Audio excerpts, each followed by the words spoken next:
The team's new chief editor, John Strugnell. According to this agreement, the team's monopoly would be retained. The previous deadline for publication accepted by Father Benoit Strugnell's predecessor was to be abrogated. All remaining Qumran material was to be published not by 1993 but by 1996. Eisenman was naturally appalled. Attempts to dissuade Drury, however, proved futile. Eisenman left the meeting determined to employ a new and more drastic stratagem, the only means of bringing pressure to bear on both the international team and on the Department of Antiquities, and perhaps stop Drury from proceeding with the contract. Would be Israel's High Court of Justice, which dealt with miscarriages of justice and private appeals from individuals. Eisenman explored the question with lawyers. Yes, they concluded the High Court might be persuaded to intervene in order for it to do so. However, Eisenman would have to present it with proof of a miscarriage of justice.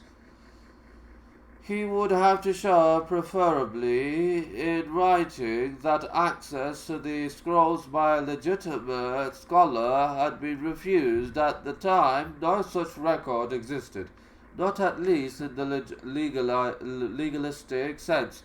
The court would require other scholars had of course been refused access.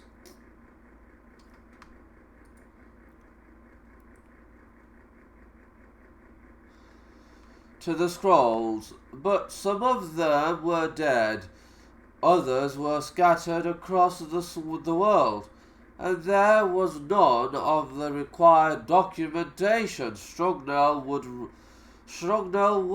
therefore have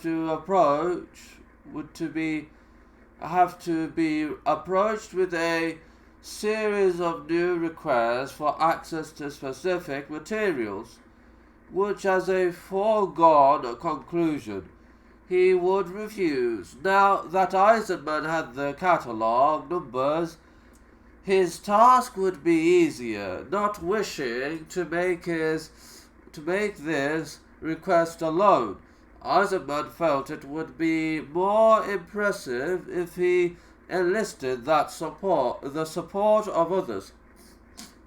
He approached Philip Davies of Sheffield, who agreed to support him in what both recognized would be only the first shot of a prolonged engagement fought through the Israeli High Court on 16 March 1989. The two professors submitted a formal letter to John Strugnell. They requested access to certain original fragments and photographs of fragments found at the Qumran site, designated K4, and listed in the computer.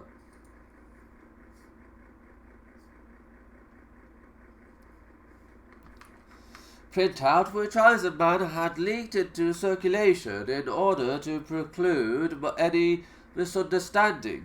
They cited the reference numbers assigned by the printout to the photographic negatives.